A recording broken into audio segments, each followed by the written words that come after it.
Hello and welcome back to Up The Duff. After a little bit of a gap, life just gets in the way, but we are back and we are ready to share our invaluable opinions on what's happened with Cheltenham Town in the past few weeks. Harry, how are you doing? I'm good. It's very nice to be back. Obviously, I don't know if you could say a lot's changed in the last 3 or 4 weeks or so. I mean, we were roughly on this trajectory anyway, weren't we? But it's all it's all coming to a head now. Yeah, there's not many games left, so today we're going to have a look at the run-in with the top four, which in our original plans would have involved Forest Green, but haha, they're not there anymore, so we are all good with that. Don't have to talk about them. So we'll be looking at the mighty Cheltenham Town, Tranmere, Cambridge, and Bolton. Now, those long-term listeners know that a few months, maybe weeks, I made the bold prediction that if Bolton make the playoffs, they'll get promoted. And I said that while they were like 10th or 12th, and I'm starting to think they won't even need the playoffs, Harry. I totally agree. They have come on leaps and bounds in the last few months or so. But it's understandable given the amount of money that they've put into it and the caliber of player and manager they've got. But they are a threat, no doubt.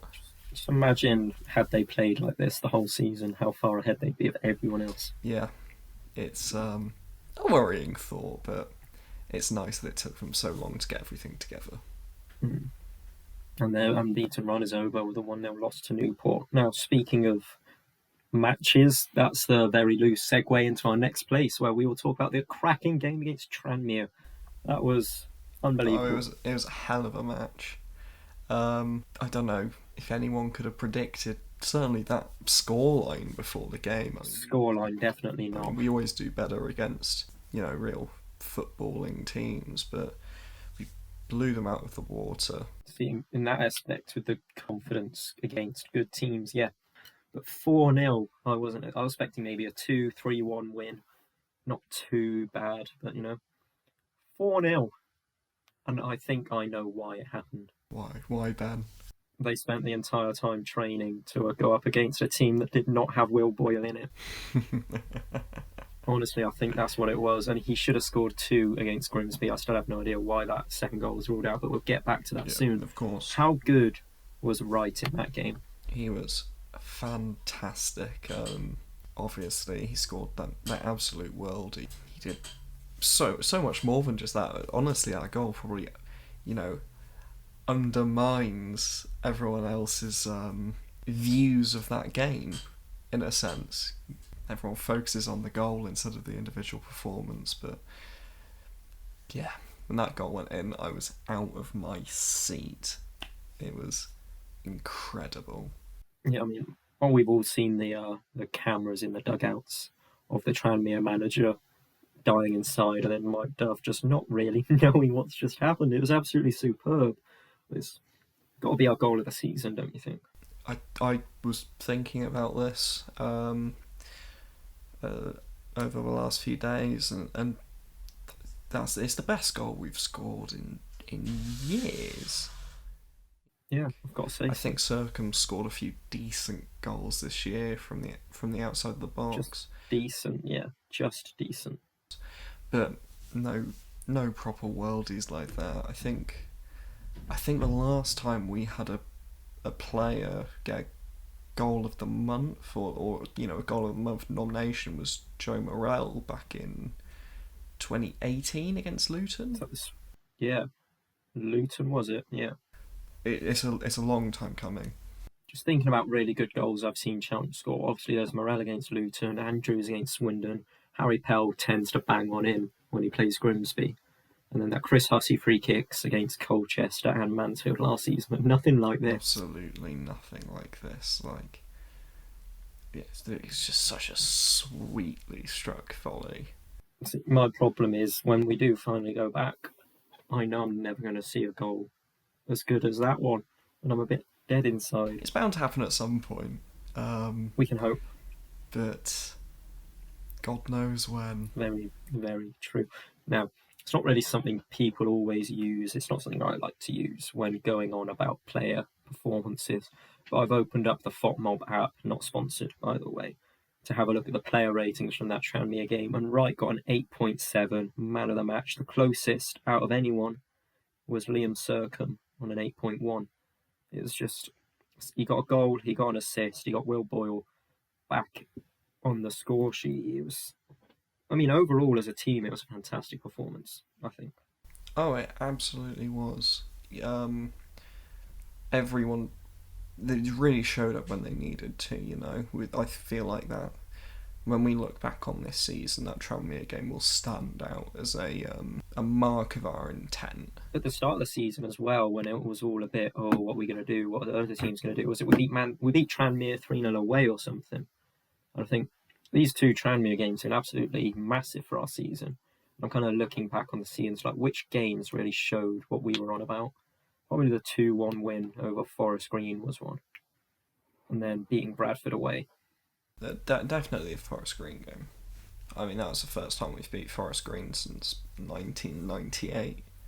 We were a bit busy in the meantime, I think, while they were languishing about in non-league, but we'll let them have it. Them down in sixth. They've just bottled it a bit, I have to say. I keep seeing people say Cheltenham have bottled it by not winning when they should, but like at least we're still in the autos, and obviously we have had some problems, but at the end of the day we've ended up in a pretty good position.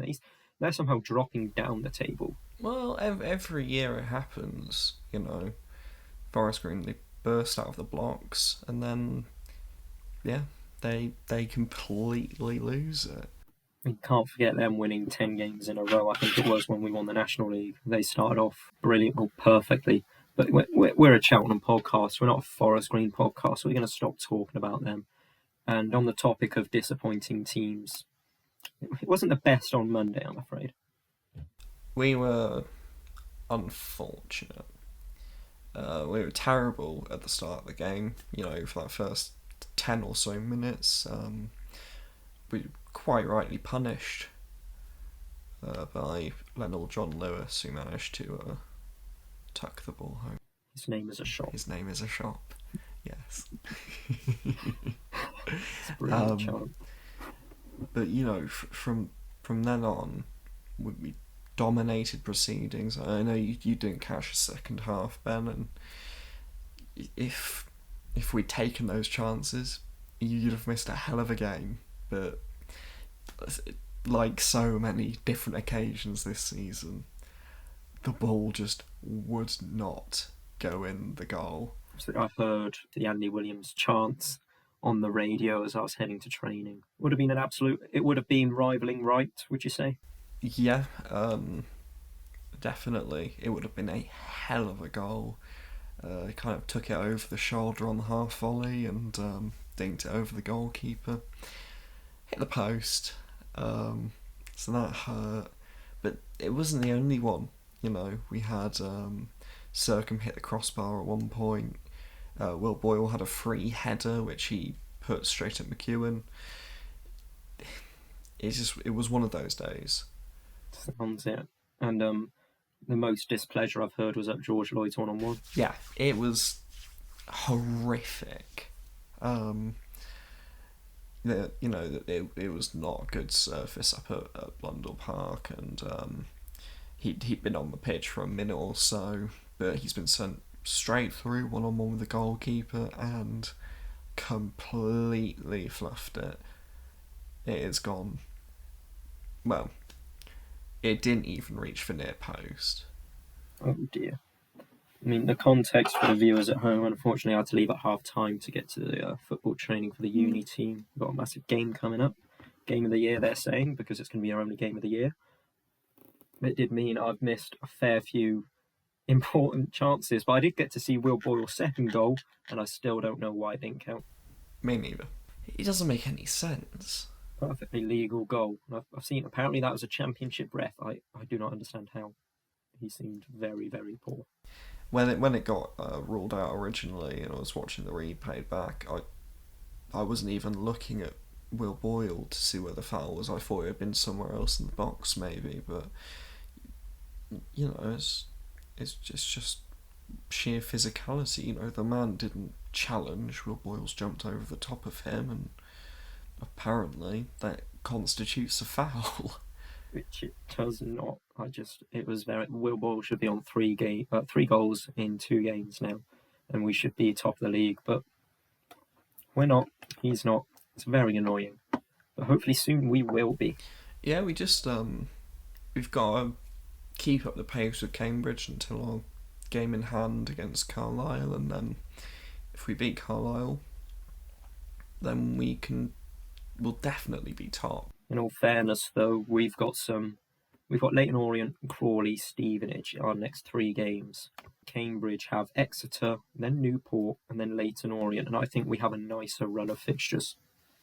Yeah, I think that we do have a slightly nicer run in. Obviously, Exeter and Newport, they've been up there for a good part of the season. I think they've both dropped off a bit now, but they'll definitely be putting up a fight because they're still fighting for the playoff places. I look at our fixtures and I think, Orient are with a more so an outside chance. I think apparently Stevenage have been in fantastic form, which is especially strange for a team that should have got relegated last season. Absolutely should have been, and I can't stand them.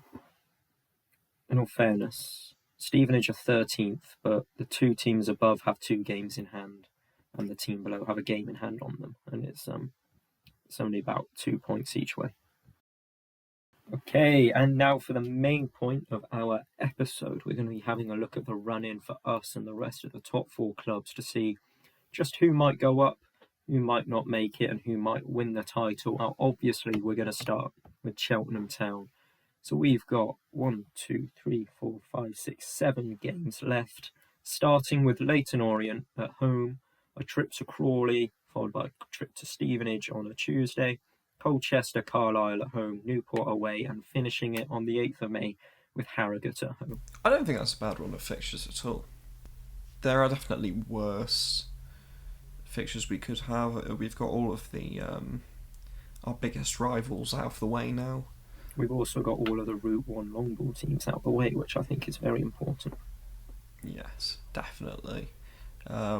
Looking through this run of fixtures, Carlisle and Newport are the two ones I'd be most worried about. But for the rest of them, we've got a Crawley team with nothing really to play for, a Colchester team in absolutely dire straits, and obviously we've got Harrogate at home on the last day of the season. We will have won it before then. So in terms of results, now obviously I think we should win every game, but I'm not sure that's really realistic. So I'm going to go for a win against Leighton Orient, wins against Crawley and Stevenage, a draw against Colchester and Carlisle, and then 2 more wins. I think, in all honesty, that should be enough to see us to the title. But it should be enough to see us to promotion, really. What do you think? I think they're all very winnable games. As I said, Carlisle and Newport, definitely the worst ones. I think we might struggle against Colchester because they're, really in the thick of it down at the bottom. And I'm not too sure if the rest of them have that much to play for. So there's none I look at and think, yeah, we're losing that. Now, next up, the league leaders. Although we have got a game in hand, they got 6 games left. It's Cambridge United. Interestingly enough, I'm in a few of the Facebook banter pages, as they're called, which are mainly just Bolton fans saying they're the best in the world and everyone else pointing out that they're not. A lot of people say they'd rather be in Cheltenham's position going into the end of the season, and I kind of agree, but at the same time, they are top heading into the final few. Everyone wants to be in that position. They're starting it. Apparently, we're all playing them. It's Exeter City at home, and then Newport away, Leighton Orient away, Stevenage at home, Harrogate away, and Grimsby at home on the 8th of May. What do you think to that? I think that we are in a more promising position because in this particular circumstance, you want to be the chaser and not leading. This season's proved that none of these teams are capable of holding a lead and running away with it. So, if we got our little carrot on a string in front of us, it might spur us on to much greater things. Looking at Cambridge's fixtures, obviously Exeter is probably their toughest test. Newport's going to be really tough as well for them. And looking at the rest of their fixtures, well, the Grimsby game on the last day of the season is either going to be very important for them or not at all. Hopefully not at all, because we'll have the title against Carlisle, perhaps, if they slip up that bad. But I can't see anyone slipping up so bad a team will finish before. It's not going to be like a title decided more than at least 1 or 2 games before the end of the season. Well, it's if we're neck and neck on the last day of the season, it is going to be. I will be spending £40 on iFollow codes to watch all the games, I think. That's very reasonable. But I think that whether or not Grimsby have a chance of staying up will be crucial to what happens. If they have to fight tooth and nail against Cambridge, that's going to make it a lot more difficult for Cambridge. They absolutely will. But if they're already down, I don't see what their incentive would be. Maybe one last hurrah, like when Sunderland beat Wolves, when they got relegated from the Championship and Wolves won the Championship, perhaps.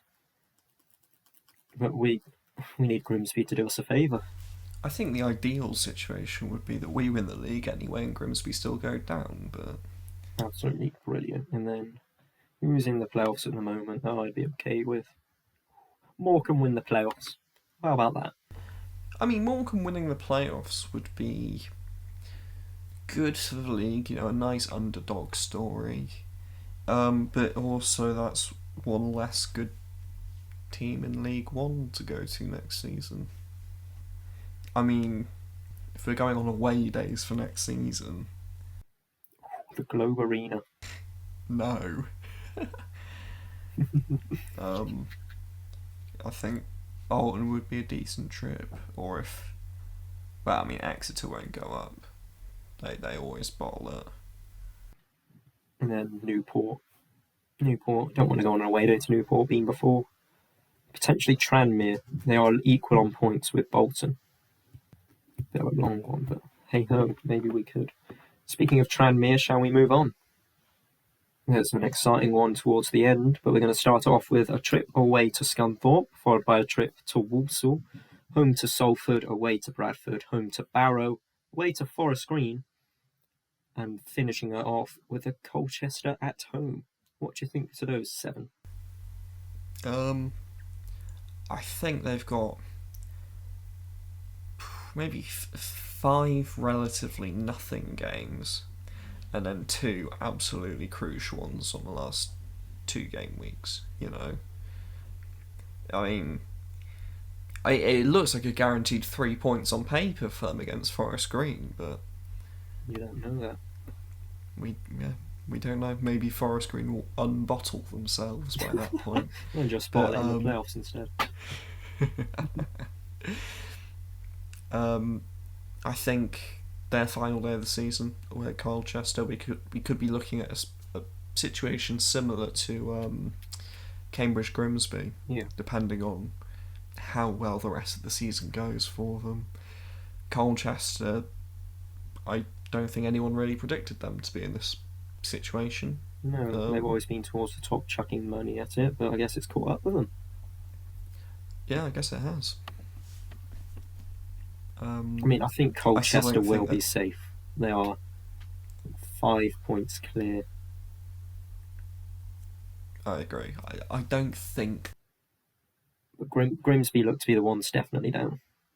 Who knows? Apparently this day and age, it's enough just to have a paddy and keep yourselves up and then finish 13th the next season in a league you shouldn't be in. Poor little Macclesfield. I do feel sorry for them. I quite liked my away day to Macclesfield. I kind of feel we were a tad responsible taking Owen Evans. For all we know, the extra points he would have won would have kept them up anyway. I'm not sure if that would have mattered, but Tranmere. Scunthorpe, I reckon they'll win. Walsall, Walsall maybe a draw. But Salford, Salford is still going to be looking for the playoffs. That's the main thing. Yeah. They're 4 or 5 points off. They've got a team where they want to be. They will absolutely go for it, I reckon. Mm-hmm. Totally agree. Bradford, that's going to be another challenge for them. Barrow shouldn't be a challenge, but then again, shouldn't have been a challenge for us, and they've done the double. Obviously, Forest Green and Tranmere are the main ones. And rounding up our top four, we have somehow Bolton. They've come out of nowhere. They've won and won and won and won, and then they've won again, and then they lost to Newport, but they were third at one point. They've come out of nowhere, which really shouldn't have been a thing for them. They probably should have won this league with what they've got, but they haven't. And they've got Harrogate at home, Salford away, Grimsby away, Carlisle at home, Morecambe away. Exeter are playing everyone apparently. They have them on the 1st of May, followed by a trip to Crawley on the final day. What do you think to that? There are elements of difficulty in that running, you know. Harrogate and Crawley, fairly nothing games, but Grimsby fighting for their life. Carlisle, Exeter, Morecambe, all in around the playoffs. I think.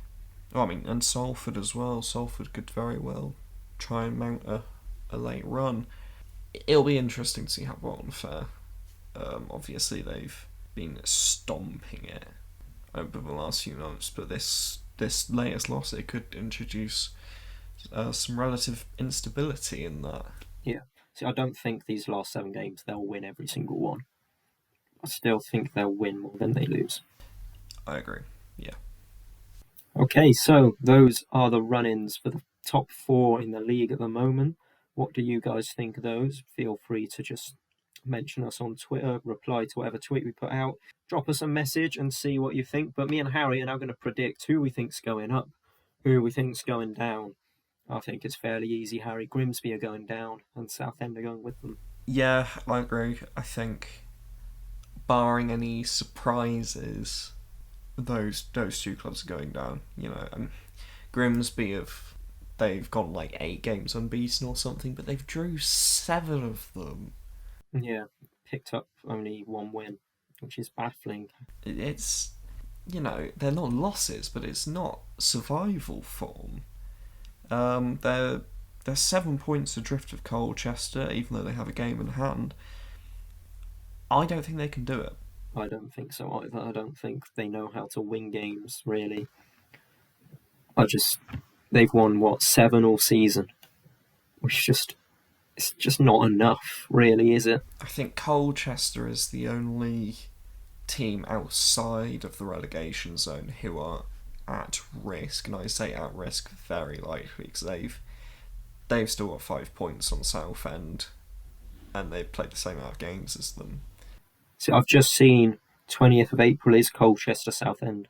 That could be a big one, but at the same time, I'm not sure it'll really matter. Definitely, it depends where both clubs are at that point. Yeah. Southend need to close the gap before they can do anything about it, though. That's the thing. I mean, Southend only lost 1 in the last 5, but only won 1 in the last 5 as well. Seems a lot of teams at the bottom are just drawing too much. I mean, frankly, though, I don't think a club of the stature of Colchester or Southend should be going down. Stature means nothing. It doesn't at all. We've seen it so many times over the last few years. Notts County, Chesterfield, Yeovil, lots of established Football League clubs going down to the National League and not being able to bounce back in the same beautiful fashion that we did.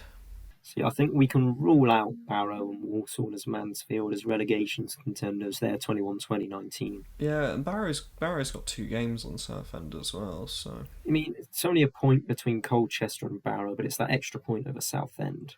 I think that's just far too much for Southend to drag them down with them.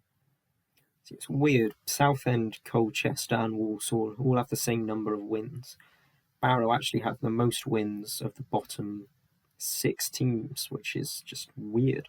It's been a weird season. In fact, Walsall have 19 draws, which is absolutely bizarre. That's absurd. I had no idea. I mean, looking at us, we've only got 20 wins, 9 draws, 10 defeats. So we've actually lost the least number of games, which is good, but we need to keep winning, really. That will segue us into what we think the playoffs are going to be. So it's 4th to 7th. I think Exeter are going to sneak in. They're going to do us some favours and pick up 6 or 9 points against teams around us, so they'll sneak in.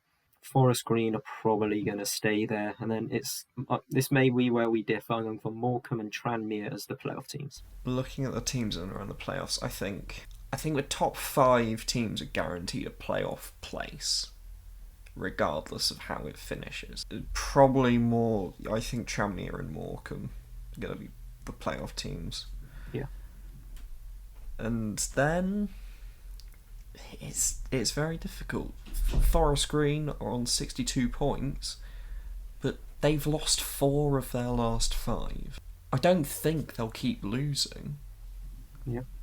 But at the same time, that is not promotion form. I think they've lost it here. But they have got 5 points on Exeter, Carlisle, and Leyton Orient. That is a very fair point. You know what? I'm going to change Newport for Forest Green. I think Exeter's the most likely to get into the playoffs of those teams. I mean, actually, no, looking at Exeter's form, it's not that great. They've only won 1 of their last 5, and they've lost 3 of them. Form just doesn't seem to be good for anyone at the moment. Looking at this, I'd say Leyton Orient are probably the best to actually do something here. They've won 4 of their last 5. They're unbeaten. I'm going to say, as an outside pick, the Leyton Orient are going to be a playoff team. We'll say Bolton, Morecambe, Newport, Leyton Orient. Right, Leyton Orient are coming up. But annoyingly, that means we have to beat them. Yeah, we can do that. Next, the top 3. Emotions, brains. Yeah, Cheltenham are top right. Well, I would never bet against my own team, so... Right, we're going to win the league. Next up would be Cambridge, I reckon. Yeah. Just because they got 7 points, is it? 8 points on 3rd place, in my eyes, Bolton. And then obviously Bolton are going to come around as the 3rd team, going on that mad run, Villa-esque that is. And then promotion to League One for them. Yeah, I completely agree. I think Cheltenham, Cambridge, Bolton. I think Bolton will catch us and Cambridge up, but I think we've done enough so far to distance ourselves from them. I mean, I can imagine the final table. Obviously, I don't know the maths, but it could be like 89, 88, 87 points, something like that. It'll be absolutely horrible. I can just see it now. We score a last-minute winner to win the league, but I won't know because iFollow's been buffering. Almost certainly, Ben. It's going to be absolute. Or I'll get a goal notification before we actually score, and it'll just ruin the moment for me. Yeah. The not nice thing to think about is that, what was it, back in 2017 now, on the last day of the season, we were at Fratton Park when we watched us get stomped 6-1 by a Portsmouth team who... A Portsmouth who had top of the league for what, 10 minutes? They were top of the league for 10 minutes because Doncaster, with Matty Blair, Andy Williams, and Alfie May, lost to Hartlepool, I think, who got relegated. Plymouth Argyle lost to, I think, like Grimsby or something. And Portsmouth pummeled us to win the league. And that was a great day. I absolutely loved it, yeah. Don't get me wrong, it was absolutely fantastic to watch. Great for a neutral. The absolute size of their Tesco, my lord. I will not enjoy that if that happens this year. And given our history of bottling things... Those past seasons where we haven't done too well on the last day is us having nothing to play for. I can only hope. It's a bit like when we played Lincoln, the game after we won the National League. Oh, it was 2 games after, actually. One at home in front of the fans, but obviously that can't happen. It's an easy game. We just won it. It was nice and simple. Something like that would be lovely. I don't think my heart could take a tense finish. But I can't see it being anything but tense. I totally agree. I want it wrapped up as soon as possible, but I don't think it will be. No, I think the best case scenario would be the Carlisle game. I think that for us winning the title, like you said, it just won't happen because it's League Two, and anything can happen in League Two. I think the earliest we'd wrap something up is Newport. That's probably be with a 1-1 draw. As long as we get promotion, it's alright. But we deserve that trophy. Yeah, Mike Duff deserves that trophy. See, not only was he, the first 8-10 levels of football, he's going to be the first manager ever to win the League Two, and then League One, and then the Championship, and then the Premier League all in a row with one club. And we can continue to use the name Up The Duff for the next 4 or so years. And that is that for our roundup and our views. I'm sure you missed us, but don't worry, we have been back, and you have hopefully enjoyed today's episode. Thank you for joining me, Harry. It's my pleasure, as usual. I hope everyone listening enjoyed the episode as well. Make sure that you follow us at Up The Duff Pod on Twitter, so you can keep up to date with our question of the day and interact with any post-podcast content. It's been a busy time, hasn't it, Ben? You know? It has been absolutely ridiculously busy because football's back, which means I'm working 6 days a week, and I've never been more tired. I bet. Honestly, I've been told, as I was setting this up, that I've torn my quad from somehow just walking on it too much. Only I could do that. I don't know how, but I don't even have any ice, so I'm going to just put a bottle of Coke in the freezer and see if that helps. But thank you for listening. Let us know who you think's going to win the league and why it's Cheltenham, who's going to win the playoffs, and who's the other team other than Grimsby that will be getting relegated. Thank you all for listening, and we will see you next time.